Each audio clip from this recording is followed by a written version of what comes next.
Hello everyone, मैं हूं advocate Rahul Mishra और आज की वीडियो में मैं आप लोगों के साथ डिस्कशन करने वाला हूं कि अगर पुलिस आपके मैटर की सही से जांच नहीं करती है, आपके मामले की सही से इन्वेस्टिगेशन नहीं करती है, तो आपको क्या करना चाहिए। आपके पास 5 कौन से ऐसे उपाय हैं, 5 कौन से तरीके हैं जिनको अपनाकर आप सही तरीके से जाँच करवा सकते हैं। वीडियो स्टार्ट करूं उससे पहले मेरी आप लोगों से रिक्वेस्ट है कि अगर आप लोग चैनल पर नए हैं या पहली बार आ रहे हैं, अभी तक आप लोगों ने इसे सब्सक्राइब नहीं किया तो प्लीज़ सब्सक्राइब करिएगा। साथ ही साथ एक हम्बल रिक्वेस्ट और है, अगर आप मुझसे पर्सनली मिलना चाहते हैं, मुझसे टेलीफोनिक बात करना चाहते हैं, तो अपनी अपॉइंटमेंट शेड्यूल कराकर लखनऊ, दिल्ली, इलाहाबाद में या फ़ोन पर मुझसे बात कर सकते हैं। लेकिन उसके लिए आपको डिस्क्रिप्शन में नंबर मेरा व्हाट्सएप का मिल जाएगा, उसके थ्रू अपॉइंटमेंट शेड्यूल करानी, बिना अपॉइंटमेंट बात कर पाना संभव नहीं होगा। देखिए, अब वीडियो स्टार्ट करता हूँ।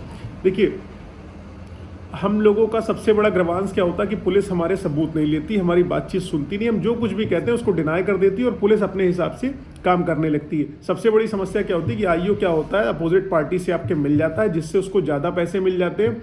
फिर वो क्या करता है, दस्तावेजों की कूट रचना करता है, यानी कि नकली दस्तावेज बना देता है, फॉल्स एविडेंसेस आपके अगेंस्ट क्रिएट करा देता है, आपको फंसाने की पूरी चेष्टा करता है, क्योंकि वो 3-4 लाख रुपए ले चुका होता है। इस कंडीशन में क्या करता है, वो आपके गवाहों को धमकाता है, उनसे सबूत नहीं लेता है, उनकी गवाही नहीं लेता और कहता है गवाही के चक्कर में पड़ोगे तो तुम्हें हम फंसा देंगे, जेल भेज देंगे, बहुत सारी चीज़ें होती हैं।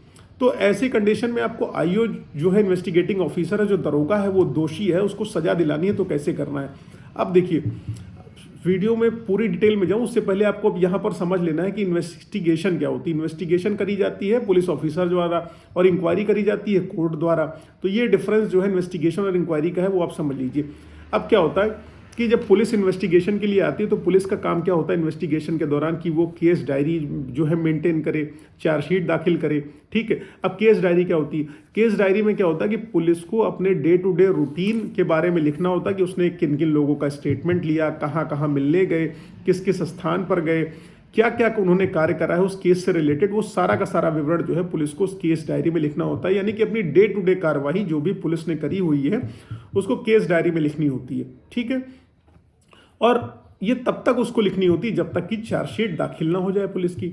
अब जब चार्जशीट दाखिल हो गई तो यहाँ पर जो है ये सारी की सारी चीज़ें खत्म हो जाएंगी। 172 सीआरपीसी में क्या बताया गया है केस डायरी के बारे में, 173 सीआरपीसी में बताया गया है चार्जशीट के बारे में।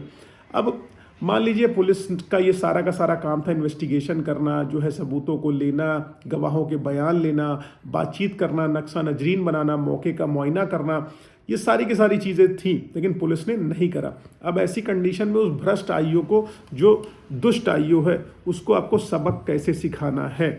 अब एक चीज़ और जान लीजिए, बहुत सारी कंडीशंस होती हैं जब आप लोग कहते हैं कि अगर मेरा आईओ जो है ट्रांसफ़र हो जाएगा तब मेरे केस का क्या होगा। मैं आपको बता दूं, अगर आपका आईओ ट्रांसफ़र हो जाएगा तो दूसरा आईओ अपॉइंट होगा, दूसरा आईओ उस मैटर की आके जांच करेगा।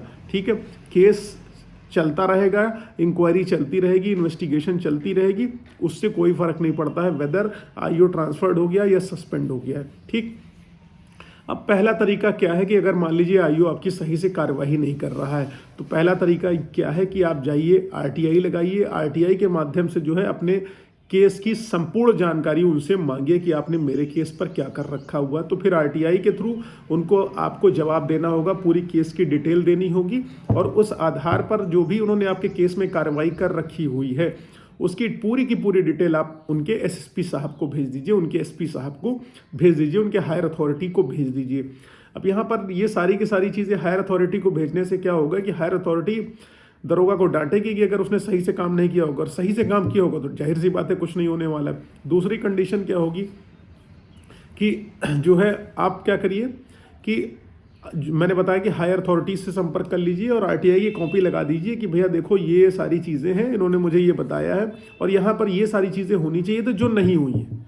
ठीक, उसके बाद क्या करिए, यहाँ से भी आप मान लीजिए आपने दरोगा से आरटीआई से मांग लिया, एसपी साहब को शिकायत कर दी, यहाँ से भी आपका काम नहीं होता।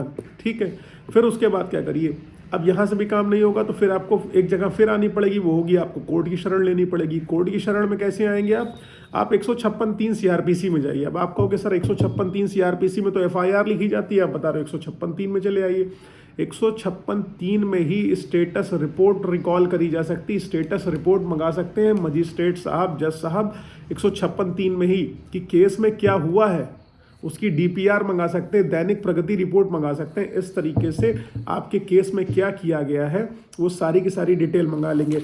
और बात जहां कोर्ट किया जाती है बड़े से बड़ा आईयू, बड़े से बड़ा अधिकारी, उसको पता होता है कि अगर वो कुछ उल्टा सीधा करेगा तो उसके खिलाफ कोई एडवर्स ऑर्डर पास हो जाएगा, उसको यहाँ तक कि जेल भी भेज दिया जा सकता है।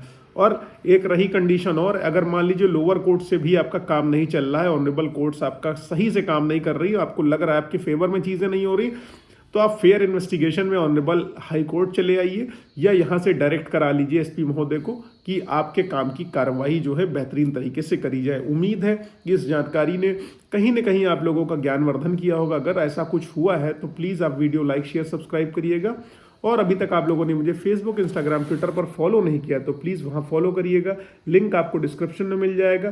किसी भी समस्या की स्थिति में आपको डरने की ज़रूरत नहीं है, मैं अवेलेबल हूँ आपके लिए। कोई भी मदद आपको चाहिए तो हर संभव मदद करने की कोशिश की जाएगी। Thank you so much. जय हिंद।